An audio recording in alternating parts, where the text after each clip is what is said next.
Can you imagine a Mad Max universe brought to life as an anime? Before Furiosa hit the screen with high-speed chases and desert dust, director George Miller had planned an animated journey for this fierce warrior. Let's explore how this vision almost changed the face of the franchise and what's next for the world of Mad Max.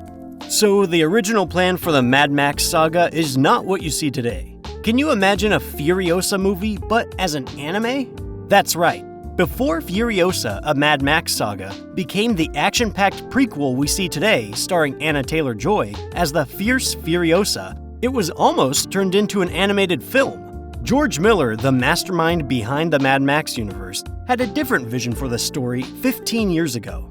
The movie we have now takes us back about 15 to 20 years before Mad Max Fury Road. It starts with a young Furiosa being kidnapped from her home, the Green Place. She ends up with a warlord named Dementus, played by Chris Hemsworth, who believes she's destined to lead his gang back to that paradise. But Furiosa's life takes a sharp turn during a deal with another warlord, Immortan Joe. She escapes from a dangerous situation by disguising herself as a boy and fights her way up to become a top warrior, all while plotting her revenge. But let's rewind. Back in 2010, when George Miller was shaping up Mad Max Fury Road, he was also cooking up Furiosa. He even finished the script for it before starting on Fury Road. Miller and his co-writer, Nico Lotharis, handed the script to Japanese director Mahiro Maeda. They envisioned it as an anime called The Peach, revealing layers of Furiosa's past and the gritty world she lives in through vivid animation. In the book, Blood, Sweat, and Chrome, The Wild and True Story of Mad Max by Kyle Buchanan, it's revealed that this anime project was close to Miller's heart. Although it never came to be, the live-action Furiosa we're getting is packed with the essence of that original idea. So while today's Furiosa is all about real-life stunts and desert dust, think about how unique an anime version would have been. But with such an exciting concept, why did the anime version of Furiosa never see the light of day? It turns out that the project faced quite a few hurdles. George Miller, the director behind the Mad Max universe, initially planned for Furiosa to be an anime. The idea got shelved not once, but twice due to unexpected challenges, including some really bad weather. While getting ready for both Mad Max Fury Road and the Furiosa anime, heavy rains hit Australia hard. The bad weather wasn't just a little rain. It was enough to delay Fury Road. Since that project got pushed back, Miller thought it didn't make sense to go ahead with the anime version of Furiosa at that time. He decided to focus all his efforts on getting Fury Road across the finish line first. But that wasn't the end of the road for Furiosa. Even after the weather improved, the project faced another massive setback. In 2017, Miller's production company ended up in a legal battle with Warner Bros. Over some financial issues which put Furiosa on hold again. It wasn't until these issues were resolved in 2020 that Furiosa finally moved forward, but this time as a live-action film instead of an anime. Turning Furiosa into a live-action film meant making some big changes. For instance, instead of using animation, which could have featured Charlize Theron voicing her original character, the team had to cast a younger actress to play Furiosa. Anya Taylor-Joy was chosen for the role. This switch also influenced how the action scenes were executed. In animation, you can go wild with the chase scenes and vehicles. In live action, these elements are tougher to pull off, but are visually stunning when done right. Ultimately, making Furiosa a live-action film tied it closer to the Fury Road vibe, making it feel like a cohesive part of the Mad Max world. Although the anime could have been fascinating, the live-action version promises to bring a grittier and more realistic experience, connecting better with the fans of Fury Road. While Furiosa faced production challenges, did you know there were also surprising twists in casting? Could you imagine Brad Pitt and Angelina Jolie driving through the desert wasteland of Mad Max? It turns out that George Miller, who has directed or co-directed every Mad Max movie, once considered casting them for Fury Road. This bit of casting trivia might seem odd now since we ultimately got Tom Hardy and Charlize Theron in those roles, and they absolutely nailed it. But yes, there was a time when Pitt and Jolie were in the running to be Mad Max and Furiosa. The original Mad Max trilogy with Mel Gibson kicked off in 1979 and wrapped up in 1985.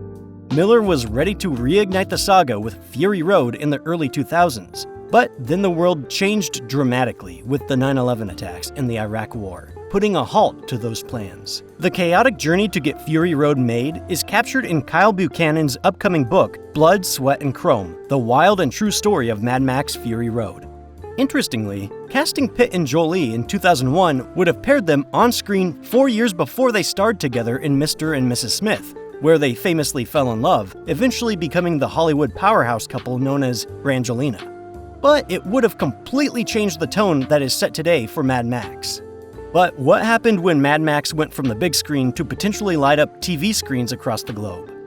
In 1995, fans of the Mad Max franchise were buzzing with excitement over the announcement of a Mad Max TV show, with Warner Bros. TV executive Greg Madej at the helm and his passion for the project, along with Eric Blankeny of 21 Jump Street fame as the showrunner. The project seemed destined for success.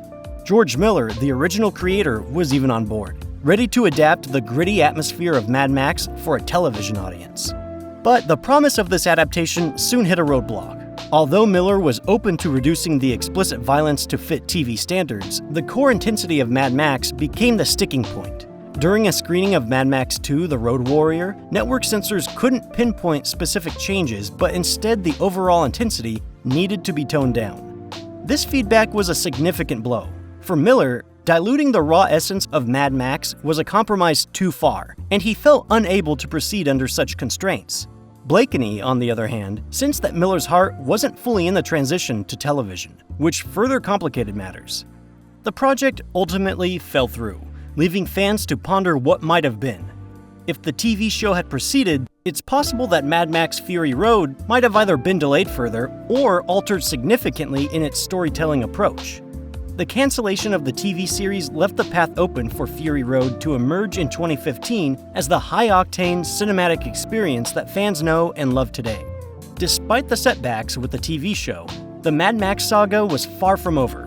What's the current status of the next chapter, The Wasteland?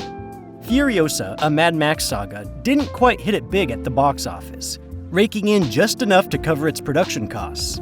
This lackluster performance has fans worried about the future of the Mad Max franchise, especially the next planned movie, Mad Max: The Wasteland. Back in the day, after wrapping up the third Mad Max film in 1985, George Miller, the creator, wasn't too keen on diving back into the sandy world of Mad Max. He moved on to other projects. It wasn't until a failed TV series attempt in the 90s that he thought of Fury Road. That movie became legendary for its tough journey from idea to screen. Recently, Tom Hardy, who played Max in Fury Road, mentioned in a 2024 interview with Forbes that he doesn't see The Wasteland happening. With Furiosa barely making back its money, it's not looking great for continuing the series. But Miller could save The Wasteland by turning it into an anime. Originally, Furiosa was supposed to be an anime too. Anime could be cheaper to make and wouldn't need fancy CGI to make Tom Hardy look younger than Max. This approach might keep the Mad Max story going without the huge costs of a blockbuster film. The Wasteland is meant to be a prequel, just like Furiosa, showing what characters like Max and Imperator Furiosa were up to before Fury Road. While Furiosa didn't do great in theaters, it's been doing well on video-on-demand platforms, showing there's still interest in the Mad Max world. Warner Bros. Might not be in a rush to pump out another big-budget Mad Max movie. Maybe Miller could work with a smaller budget, or perhaps turn the project into a miniseries. This could be a way to keep exploring his post-apocalyptic world without the financial risk of a full-scale movie. These options could keep the engines running in the Mad Max universe, giving fans more of the gritty, intense storytelling they love. Thanks for watching! If you enjoyed this video, hit the like button. And don't forget to subscribe to Tinseltown Unscripted for more content like this. And we'll see you in the next one!